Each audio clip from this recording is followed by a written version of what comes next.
दोस्तों, इस वीडियो में हम बात करने वाले हैं हमारे जो भारतीय वनस्पति है उसके बारे में। देखो, भारत की वन नीति वगैरह के बारे में हमने राजस्थान की जो वनस्पति है उसमें उनका डिटेल अध्ययन किया है। ठीक है, तो जब हम बात करते हैं हमारी वनस्पति पर तो सिंपल है कि ये हमारा जो वनस्पति है और वन्य जीव हैं ये समवर्ती सूची का विषय हैं, ये हम सभी जानते हैं। तो समवर्ती सूची का विषय है। और अगर हम भारत की वन नीति की बात करें तो भारत की पहली वन नीति ब्रिटिश शासनकाल में 1894 में निर्मित की गई। भारत आज़ाद हुआ और उसके बाद 1952 में राष्ट्रीय वन अधिनियम लाया गया। उसके बाद फिर से इसमें चेंज किया गया। 1988 में वन नीति निर्मित की गई। 1988 की वन नीति में समाज वानिकी को अपनाया गया। ठीक है, इसके अलावा अगर हम बात करते हैं कि ये फॉरेस्ट जो रिपोर्ट है ये कौन जारी करता है, तो फॉरेस्ट सर्वे ऑफ इंडिया ये जारी करता है। ये देहरादून में स्थापित है। फॉरेस्ट सर्वे यानी भारतीय वन सर्वेक्षण ये देहरादून में है। ये भारत के लिए वन रिपोर्ट जारी करता है, ना केवल भारत के लिए बल्कि भारत के सभी राज्यों और केंद्र शासित प्रदेशों के लिए भी ये वन रिपोर्ट जारी करता है। भारत के वनों का जो सबसे मान्य वर्गीकरण है वो भारत की आज़ादी से पहले 1936 में चैंपियन ने, हैरी जॉर्ज चैंपियन ने 1936 में किया। भारत आज़ाद हुआ। उसके बाद 1968 में S.K. सेठ और हैरी जॉर्ज चैंपियन ने भारत की वनस्पति का वर्गीकरण किया और भारतीय वनस्पति को उन्होंने 16 भागों में विभाजित किया था। ठीक है, ये ध्यान रखना है। इसके अलावा अगर हम बात करते हैं भारत की वनस्पति के संदर्भ में तो भारत की जो वन रिपोर्ट है वो फॉरेस्ट सर्वे ऑफ इंडिया जारी करता है। भारत की पहली वन रिपोर्ट 1987 में आई थी। जो नवीनतम वन रिपोर्ट है जो कि 16वीं वन रिपोर्ट है 30 दिसंबर 2019 में प्रकाश जावड़ेकर जो पर्यावरण मंत्रालय है उसने ये जारी की थी। प्रकाश जावड़ेकर ने जारी की थी। ठीक है, जो हमारा पर्यावरण मंत्रालय है वो केंद्रीय वन एवं पर्यावरण मंत्री हैं, तो उन्होंने इस रिपोर्ट को जारी किया 30 दिसंबर 2019 को। अगर हम 16वीं वन रिपोर्ट की हम बात करते हैं तो हमारा जो भारत है पूरे विश्व का करीब 2% वन रखता है अपने पास। केवल 2% वन हम विश्व के रखते हैं और हमारा जो स्थान है विश्व के संदर्भ में 10वां है। ठीक है, ये बात ध्यान रखनी है। इसके अलावा अगर वन वृद्धि वाले देशों की संख्या में देखें, वन वृद्धि वाले देशों की संख्या में हमारा स्थान 8वां होता है। जहाँ पे विश्व में सर्वाधिक वन वृद्धि हुई है उस क्रम में हमारा भारत है 8वां, लेकिन ओवरऑल वन क्षेत्र की दृष्टि से देखते हैं तो हमारा भारत है 10वां। ओके, ये ध्यान रखना है। पूरे विश्व के कितने प्रतिशत वन भारत में मिलते हैं? मात्र 2% वन हमारे भारत में मिलते हैं। सबसे ज़्यादा वनों वाला देश कौन है? रूस बाई एरिया। सर्वाधिक डेंस फॉरेस्ट, सर्वाधिक सघन वनों वाला देश कौन है? ब्राज़ील। ओके, अब अगर हम बात करते हैं भारत की नवीनतम वन रिपोर्ट के अनुसार तो भारत में वनावरण एवं वृक्षावरण की अगर हम बात करते हैं तो करीब 8,07,276 वर्ग किलोमीटर, 8,07,276 वर्ग किलोमीटर पर हमारे भारत में कुल वन संपदा है, जो कि भारत के क्षेत्रफल का 24.56% अधिक है। गत जो गणना है वन गणना उसकी तुलना अगर हम करते हैं तो गत जनगणना की तुलना में 0.65% की हमारे यहाँ वृद्धि हुई है। 0.65% की वृद्धि हुई है। अब वन आवरण और वृक्षावरण को अगर आप अलग अलग भी जानना चाहें तो वन एवं वृक्ष आवरण में जो टोटल 24.56 है उनमें से 21.67% तो हैं हमारे वन आवरण, और जो छितरे हुए वृक्ष हैं, दूर दूर छितरे हुए जो वृक्ष हैं अगर उनको भी हम अलग काउंट करें तो वो होते हैं समस्त वन संपदा के 2.89%। यानी ऐसा हो गया कि कुल वन संपदा 24.56%। ठीक है, 24.56%। इस वन संपदा में वन आवरण शामिल है जो सैटेलाइट के माध्यम से है। इसमें वृक्षावरण शामिल है, छितरे हुए वृक्ष, अलग अलग वृक्षावरण शामिल है। ठीक है, अब वनावरण और वृक्षावरण की अगर हम बात करते हैं तो 24.56 में से 21.67% ये तो वनावरण है। ठीक है, और वृक्षावरण छितरे हुए वृक्ष जिनको अलग अलग काउंट करना पड़ता है वो है 2.89%। ठीक है। टोटल मिलकर बन जाती है वन संपदा 24.56% पर, ठीक है। और अगर एरिया निकालें तो 8,07,276 वर्ग किलोमीटर क्षेत्र पर हमारी वन संपदा का विस्तार है। ये जो वनावरण होता है ये तो वो है जो सैटेलाइट के माध्यम से हमें जो भी ग्रीनरी नज़र आ रही है वो हो जाती है, लेकिन जो छितरे हुए वृक्ष होते हैं उनको सैटेलाइट रिकॉर्ड नहीं कर पाता है, तो छितरे हुए वृक्षों को फिर अलग अलग काउंट किया जाता है, तो वो होता है वृक्षावरण। तो इस तरह से टोटल बन जाती है हमारी वन संपदा, ठीक है। अब अगर हम बात करते हैं कि भारत के किस राज्य में सर्वाधिक वनावरण वन क्षेत्र वगैरह है, तो सर्वाधिक वन प्रतिशत वाला जो राज्य है वो है मिजोरम। आप जानती हैं सर्वाधिक वन प्रतिशत कहाँ देखने को मिलता है? मिजोरम में। मिजोरम के कुल क्षेत्रफल के करीब 85.41% भाग पर वनों का विस्तार है। दूसरा होता है अरुणाचल प्रदेश। अरुणाचल प्रदेश के कुल क्षेत्रफल के 79.63% भाग पर वनों का विस्तार है। तीसरा होता है मेघालय। मेघालय के कुल क्षेत्रफल के 76.33% भाग पर वनों का विस्तार है। ये तो है प्रतिशत के आधार पर, पहला मिजोरम, दूसरा अरुणाचल प्रदेश, तीसरा मेघालय। अब वन प्रतिशत के आधार पर बात करते हैं तो वन प्रतिशत तो हो गया ना, वन क्षेत्र के आधार पर बात करते हैं तो सबसे बड़ा जो वन क्षेत्र वाला राज्य है वो है मध्य प्रदेश। हमेशा से ही 77,482 वर्ग किलोमीटर क्षेत्र पर हमारे मध्य प्रदेश में वन है। वन क्षेत्र के आधार पर जो दूसरा राज्य है वो है अरुणाचल प्रदेश। अरुणाचल प्रदेश में करीब 66,688 वर्ग किलोमीटर क्षेत्र पर वन है। तीसरा हो जाता है छत्तीसगढ़। छत्तीसगढ़ में करीब 55,611 वर्ग किलोमीटर क्षेत्र पर वन है, ठीक है, ये ध्यान रखना है। अब एक और क्वेश्चन बनता है कि वन कितने प्रतिशत भूमि पर आवश्यक हैं, तो वो है, हमें पता है कि 33% भूमि पर आवश्यक हैं। तो भारत में कुल ऐसे कितने राज्य अथवा केंद्र शासित प्रदेश हैं जहाँ पे 33% या अधिक पर वन आवरण है? तो 15 राज्य अथवा संघ राज्य ऐसे हैं जहाँ 33% से अधिक वन आवरण है, ये भी ध्यान रखना है। अब क्वेश्चन ये भी बनता है कि भारत का वो कौन सा राज्य है जहाँ पे सबसे ज़्यादा वनों की वृद्धि हुई? तो सर्वाधिक वन वृद्धि वाला जो राज्य है वो कर्नाटक है। कर्नाटक में करीब 1025 वर्ग किलोमीटर वन क्षेत्र में वृद्धि हुई, और सबसे ज़्यादा कमी वाला जो राज्य है वो है मणिपुर, ठीक है, ये ध्यान रखेंगे। अब ये तो बात होती है वन के संदर्भ में। अब हमने बात करी है सबसे अधिक की, अब कई बार सबसे कम भी पूछ लेता कि सबसे कम वन क्षेत्र कहाँ है, तो सबसे कम वन क्षेत्र हमेशा की तरह हरियाणा में। हरियाणा का जो क्षेत्रफल है उसका करीब 3.62% भाग ही ऐसा है जहाँ पे वन का आवरण है, 3.62% ही। इसके अलावा पंजाब है, दूसरा सबसे न्यूनतम वन आवरण वाला है। हमारे पंजाब की अगर बात करते हैं तो पंजाब में 3.67%, ओनली 3.67% जो एरिया है उसके अंतर्गत ही वनों का विस्तार है, ठीक है, ये ध्यान रखना है। अब प्रतिशत में भी सबसे कम हरियाणा में है, और क्षेत्रफल में भी अगर हम बात करते हैं तो केवल 1602 वर्ग किलोमीटर क्षेत्र हरियाणा में विस्तृत है, तो हरियाणा में न्यूनतम क्षेत्र पर वनों का विस्तार है, ठीक है, ये ध्यान रखेंगे।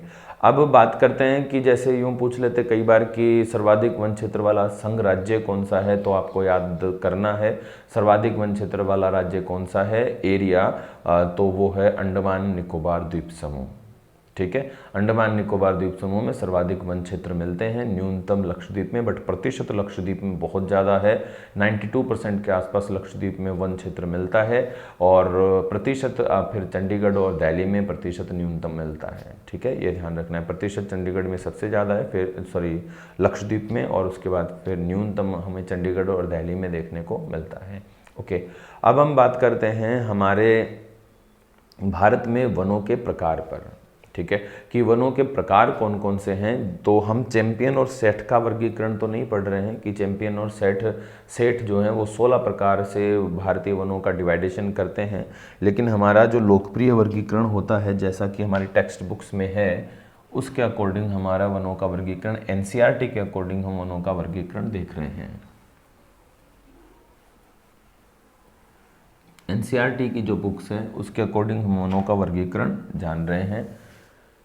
तो भारतीय वनों को हम कुछ प्रधान भागों में डिवाइड कर सकते हैं। तो भारतीय वन, इनमें भारतीय वन में एक तो हो जाता है उष्णकटिबंधीय,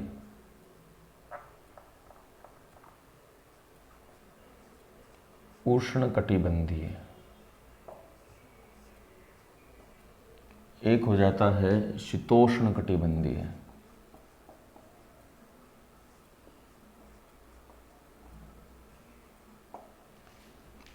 एक हो जाता है फिर अन्य, अन्य, ठीक है। अन्य में मरुदभिद,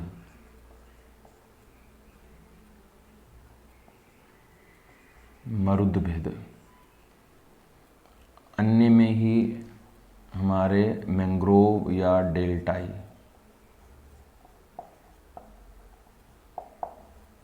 इन मैंग्रोव को और भी नाम दिए जाते हैं। मैंग्रोव को अनूप भी कहते हैं, मैंग्रोव को वेलांचली भी कहते हैं, वेलांचली, अनूप, डेल्टाई मैंग्रोव, ठीक है।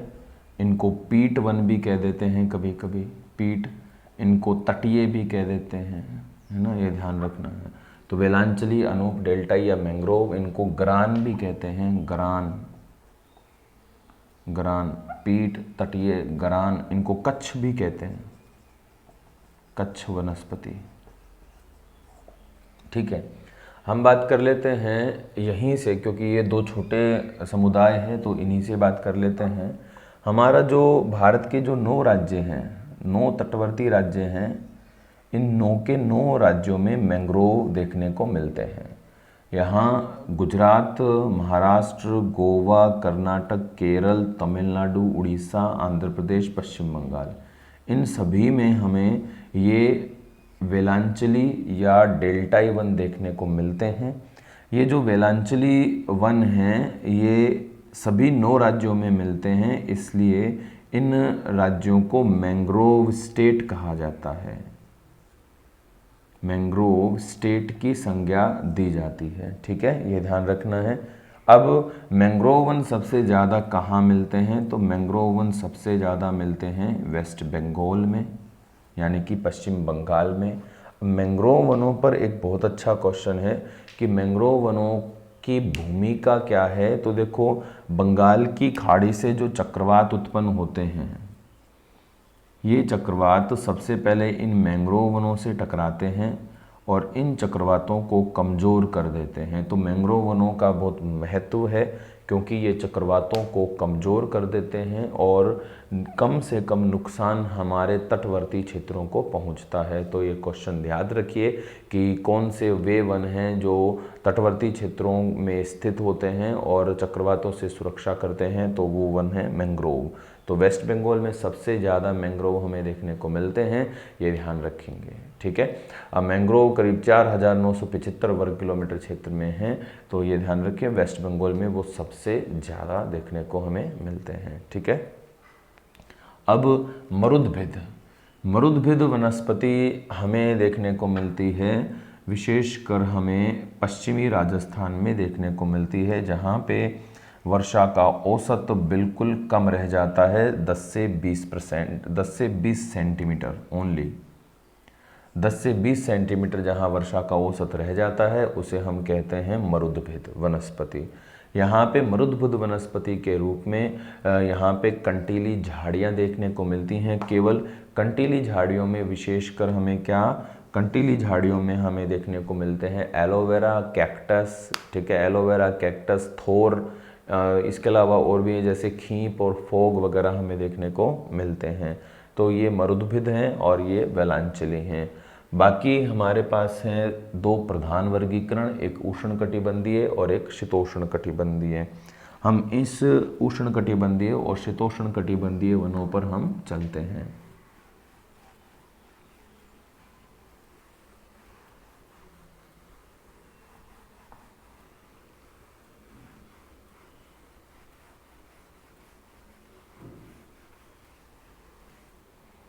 बात करते हैं हम उष्णकटिबंध और शीतोष्णकटिबंधीय वनों में प्रकार की।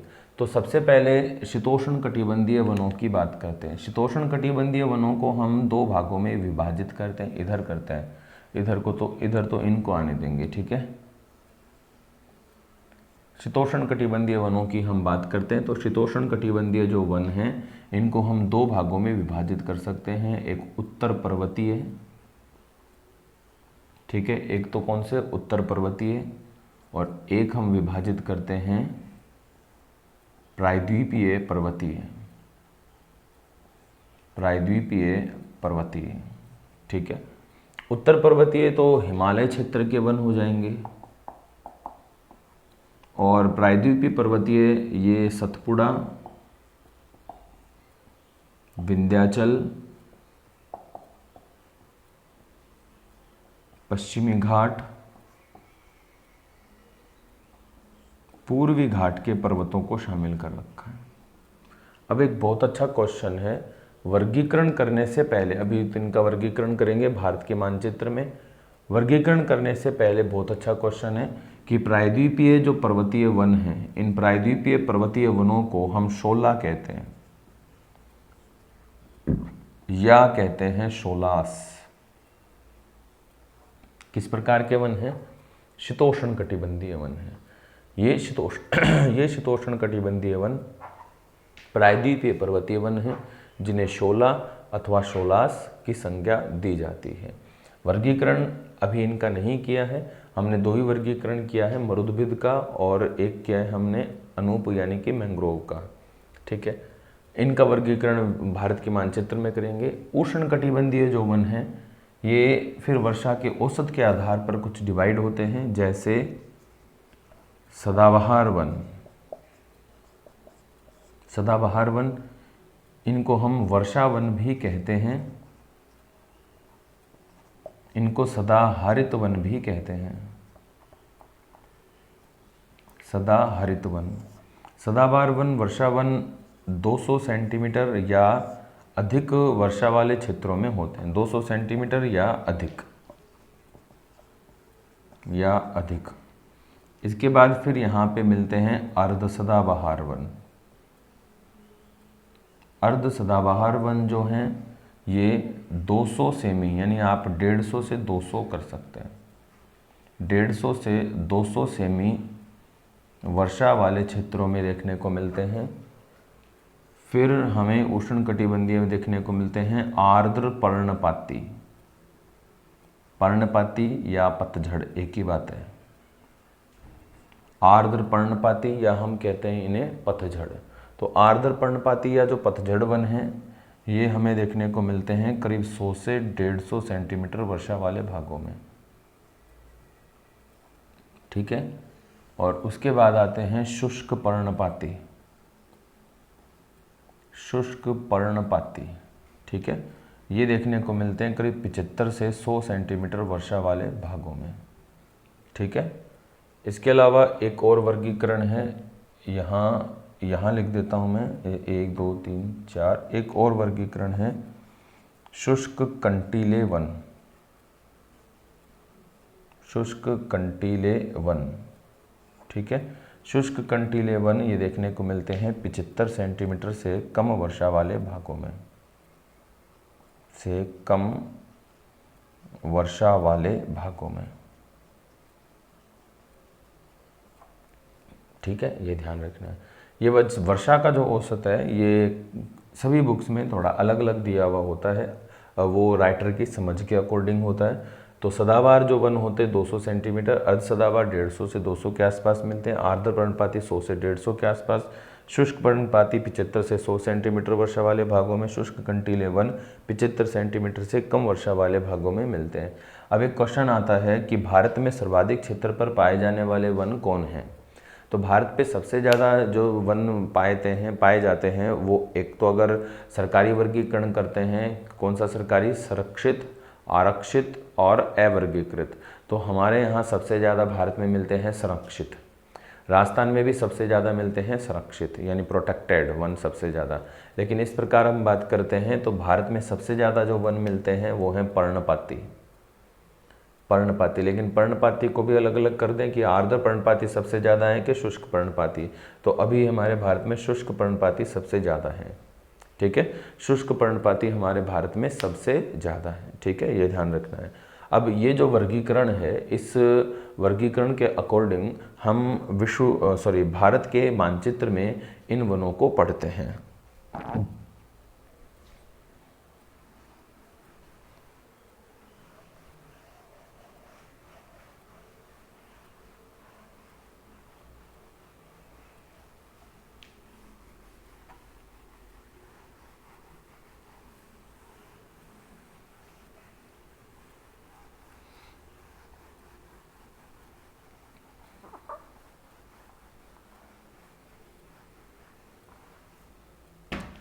ठीक है, देखते हैं, हम भारत का मानचित्र बनाते हैं और उसके बाद पढ़ते हैं।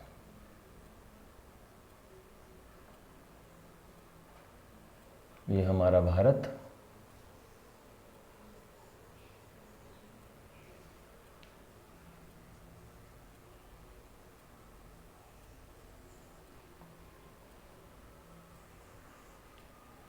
ठीक है। अब हम बात करें अगर भारत के मानचित्र में वनों की, तो सबसे पहली बात है सिंपल कि हम बात कर रहे हैं उष्णकटिबंधीय वनों पे। तो उष्णकटिबंधीय वनों में जो सबसे महत्वपूर्ण हम वन ले रहे हैं, वो सबसे पहले ले रहे हैं सदाबहार वन। सदाबहार वन हमें देखने को मिलते हैं पश्चिमी घाट के सहारे सहारे, पश्चिमी घाट के सहारे सहारे। साथ ही हमें देखने को मिलते हैं यहाँ पे उत्तर पूर्वी प्रदेशों में गारो खासी जयंतिया क्षेत्र में। साथ ही हमें मिलते हैं ये अंडमान निकोबार में, और मिलते हैं हमें लक्षद्वीप में। ठीक है। अब आर्द्र पर्णपाती वनों की खास बात ये है कि ये पर्णपाती नहीं, सदाबहार पढ़ रहे ना, तो सदाबहार वनों की खास बात ये है कि ये वर्ष भर सदैव हरे भरे रहते हैं। कारण है क्योंकि इनमें पतझड़ होता तो है, लेकिन समान समय पर एक साथ नहीं होता है। नए पत्ते आते रहते हैं, पुराने पत्ते गिरते रहते हैं। हमारे पर्णपाती की तरह नहीं है कि सभी पत्ते गिर जाने के बाद नए पत्ते आते हैं। तो इनमें इसी वजह से कभी भी ये एक साथ पूरी तरह से इनमें पतझड़ नहीं आता है, इसलिए ये सदा हरे भरे ही नज़र आते हैं। तो कहाँ कहाँ हैं? पश्चिमी घाट पर है, अंडमान निकोबार, उत्तर पूर्वी भारत और लक्षद्वीप में मिलते हैं। ठीक है। अब यहाँ मुख्य जो वृक्ष मिलते हैं वो कौन से होते हैं यहाँ भारत में जो मुख्य वृक्ष हमें मिलते हैं उनमें सदाबहार वनों में होता नारियल है, ताड़ है, बांस है, बेंत है, रबड़ है, सिनकोना है। ठीक है। केला है, सुपारी है। ये हमें बड़े सदाबहार रबड़ है, सदाबहार वृक्ष देखने को मिलते हैं, वो इन सभी जगह हैं। यहाँ पे बांस और बेंत सबसे ज़्यादा मिलता है। यहाँ पे नारियल और केला देखने को मिलता है। यहाँ पे नारियल, केला, रबड़, सिनकोना इधर भी देखने को मिलता है। यहाँ ये मुख्य वृक्ष देखने को हमें मिलते हैं सदाबहार वनों में। अब सदाबहार वनों का जो पार्श्व है, यानी कि जहाँ पे सदाबहार वनों में वर्षा का औसत गिर जाता है, उन प्रदेशों में, मतलब एरिया तो वही रहेंगे भाई। अर्ध सदाबहार वन कहाँ मिलते हैं? उन्हीं क्षेत्रों में। किन क्षेत्रों में? पश्चिमी घाट पे, हमारे लक्षद्वीप में, अंडमान निकोबार में और उत्तर पूर्वी भारत में। ठीक है। अब लेकिन वहाँ इन्हीं प्रदेशों में, उन क्षेत्रों में देखने को मिलते हैं जहाँ वर्षा का औसत 200 सेंटीमीटर तक ही रह जाता है। ये तो 200 सेंटीमीटर से अधिक थे सदाबहार। अर्ध सदाबहार 200 सेंटीमीटर, 150 से 200 तक ही रह जाता है। वहाँ पे हमें ये वृक्ष देखने को मिलते हैं अर्ध सदाबहार। अर्ध सदाबहार में हमें देखने को मिलता है साइडर, होलक, कैल। साइडर, होलक और कैल, ये वृक्ष देखने को मिलते हैं अर्ध सदाबहार। अगर हम वो बात करते हैं हमारे सदाबहार वनों में, तो सदाबहार वनों में एक बहुत अच्छा क्वेश्चन आया हुआ है। क्वेश्चन ऑप्शन देके पूछा हुआ है, रोजवुड, महोगनी, आबनूस, रोजवुड, महोगनी, आबनूस, ये भी क्या है? सदाबहार वनों के प्रकार ही हैं। और इनको सीटेट में पूछा हुआ है कि निम्नलिखित में से कौन सदाहरित वनों के प्रकार हैं? तो रोजवुड, महोगनी, आबनूस। ठीक है, ये सदाहरित वनों के प्रकार हैं। इसके अलावा सदाबहार वनों में नारियल, ताड़, बांस, बेंत, केला, ये हमने देख लिया है, रबड़।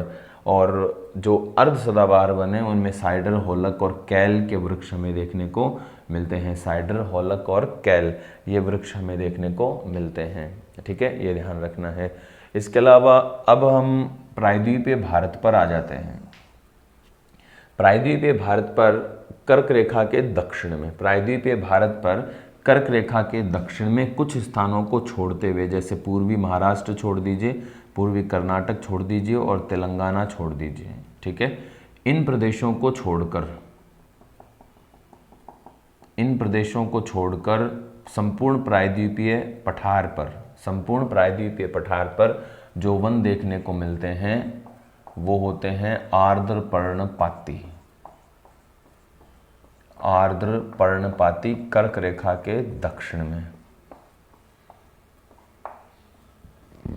तटवर्ती क्षेत्र छोड़ना होता है क्योंकि तटवर्ती क्षेत्र में, यहाँ पे भी तटवर्ती क्षेत्र में कौन से वन मिलते हैं? मैंग्रोव। यहाँ पे तटवर्ती क्षेत्रों में सदाबहार और मैंग्रोव दोनों ही प्रकार के वन मिलते हैं। यहाँ पे मोस्टली मैंग्रोव देखने को मिलते हैं। तो कुछ प्रदेशों को छोड़ दीजिए, बाकी समस्त प्रायद्वीपीय पठार पर कर्क रेखा के दक्षिण में आर्द्र पर्णपाती वन देखने को मिलते हैं।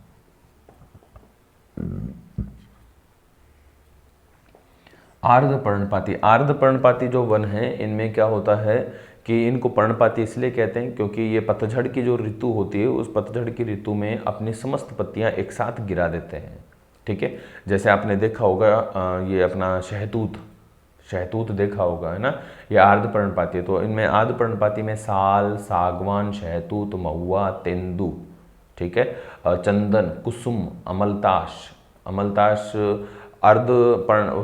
जो अपने अर्ध शुष्क पर्णपाती या शुष्क पर्णपाती उनमें भी मिलता है।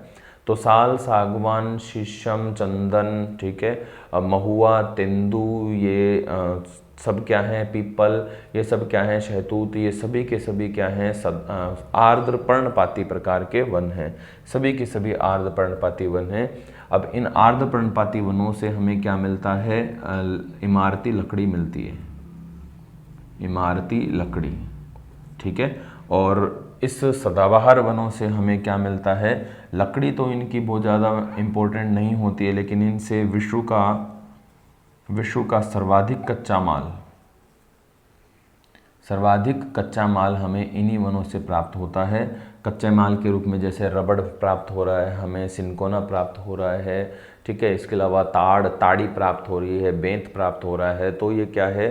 कच्चा माल तो इनसे ज़्यादा प्राप्त होता है, लेकिन लकड़ी जो है वो इनसे, इमारती लकड़ी इनसे प्राप्त होती है, ठीक है। तो ये भारत में, प्रायद्वीपीय भारत में देखने को मिलते हैं। प्रायद्वीपीय भारत के अतिरिक्त ये हिमालय की जो तराई प्रदेश हैं, हिमालय के तराई प्रदेश हैं, यहाँ पे ये वाला है ना, बनाना चाहिए। हिमालय के तराई प्रदेशों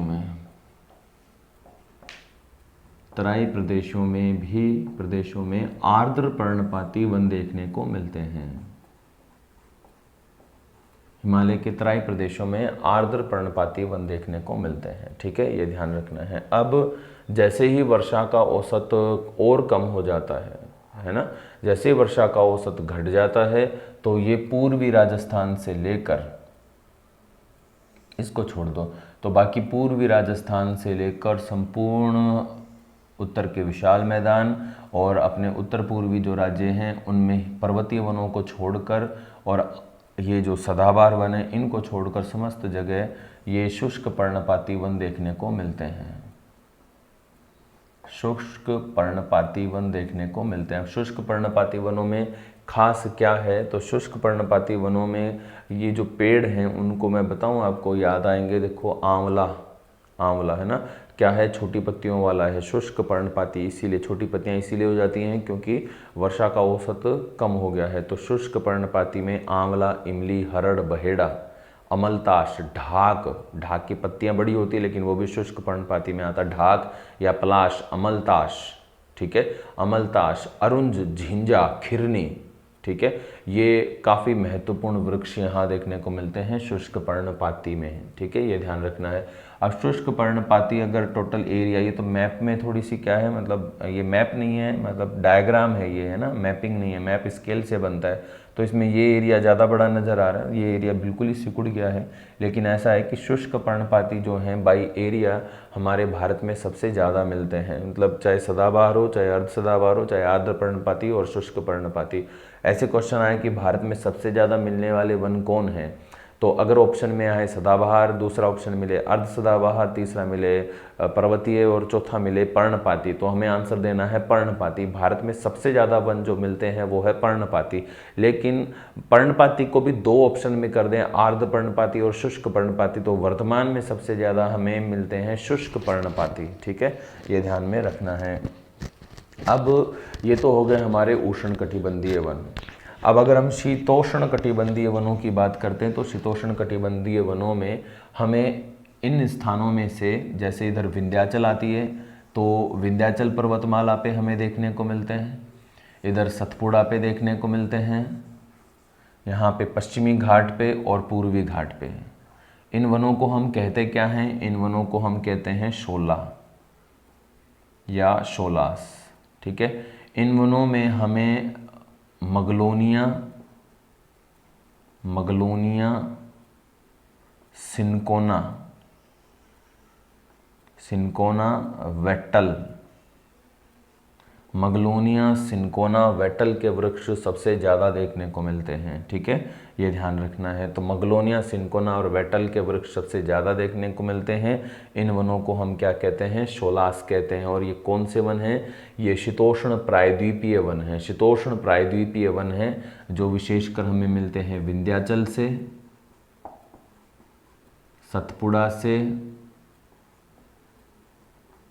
इधर पश्चिमी घाट से और इधर पूर्वी घाट से। इस प्रकार के वन देखने को मिलते हैं। इन वनों को क्या कहते हैं, शोला। ठीक है, ये मगलोनिया, सिनकोना वेटल, इन सबसे ज़्यादा महत्वपूर्ण क्वेश्चन है शोला या शोलास क्या है। इसके बाद हमारे पास लास्ट जो वन बच जाते हैं वो है हिमालय पर्वतीय वन। हिमालय पर्वतीय वन, तो हिमालय पर्वतीय वन में तराई प्रदेशों से अगर हम शुरू करते हैं तो तराई प्रदेशों में तो हमें कौन से वन देखने को मिल जाएंगे, सदाबहार। अब थोड़ा ऊपर चलते हैं, तराई प्रदेशों से ऊपर निकलेंगे तो हमें कुछ विशेष प्रकार के वन देखने को मिलते हैं, हम उनकी बात करते हैं।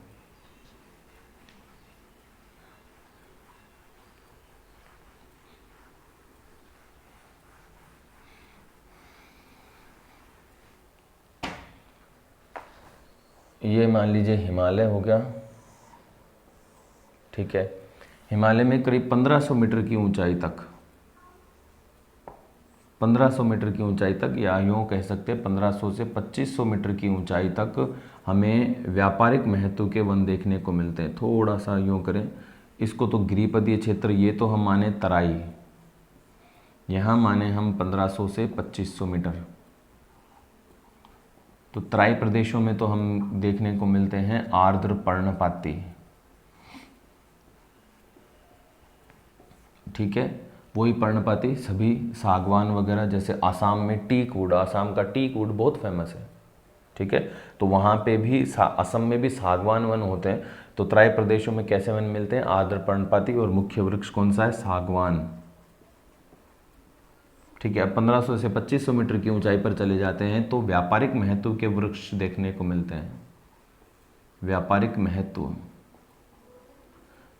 महत्व के वृक्ष देखने को मिलते हैं जिनमें चीड़, देवदार, चिनार, अखरोट के एप्पल की खेती होती है, बादाम की खेती होती है यहाँ पे। चीड़, देवदार, चिनार, अखरोट के वृक्ष देखने को मिलते हैं। चीड़ को हम पाइन कहते हैं इंग्लिश में। चीड़ क्या कहलाता है, पाइन। चीड़ को इंग्लिश में क्या कहते हैं, पाइन कहते हैं, है ना। तो यहाँ पे नीचे 1500 से 2500 मीटर की ऊंचाई तक हमें देखने को मिलता है सिल्वर पाइन, यानी कि सफ़ेद चीड़ देखने को मिलता है। अब अपन करीब 3500 मीटर की ऊंचाई तक जब आ जाते हैं मतलब 3000 से 3500 मीटर की ऊंचाई तक का जब एरिया आ जाता है तो यहाँ पे हमें देखने को मिलता है नीला चीड़, नीला चीड़ है ना, नीला चीड़ देखने को मिलता है। इसके अलावा श्वेत सनोवर, श्वेत सनोवर देखने को मिलता है, यानी कि सिल्वर फर कहते हैं इसको,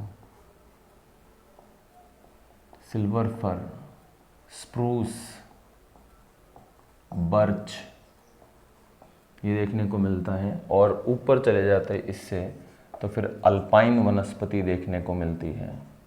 अल्पाइन वनस्पति में यहाँ पे सिर्फ शैवाल पाए जाते हैं, लाइकेन,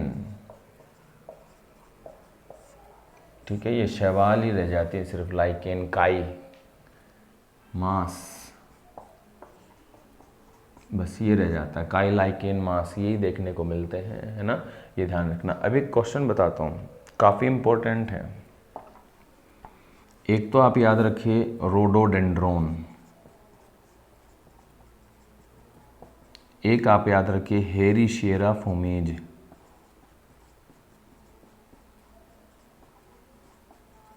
ये दो वृक्ष हैं, ये दोनों के दोनों संकटग्रस्त हैं और रेड डाटा में शामिल हैं। रोडोडेंड्रोन को हिंदी में कहते हैं, स्थानीय भाषा, हिंदी में तो क्या, स्थानीय भाषा में कहते हैं यव, इसका कोई स्थानीय नाम नहीं है। तो रोडोडेंड्रोन या यव ये तो मिलता है हिमालय में, और हेरिशिएरा फोमेज ये मिलता है सुंदरवन में। तो यव रोडोडेंड्रोन ये बेशकीमती वृक्ष है, संकटग्रस्त है, हिमालय में मिलता है। हेरिशिएरा फोमेज भी एक बेशकीमती वृक्ष है, सुंदरवन में मिलता है। रोडोडेंड्रोन का बड़ा औषधीय महत्व है, बड़ा औषधीय महत्व है दोस्तों। तो ये दोनों के दोनों वृक्ष याद रखना, यव के नाम से पूछे जा सकता है ये, और ये इसका नाम यही है, हेरिशिएरा फोमेज। दोस्तों ये थे हमारे भारत के वन और वनस्पति। ठीक है दोस्तों, कंटिन्यू साथ रहने के लिए थैंक यू, जय हिंद।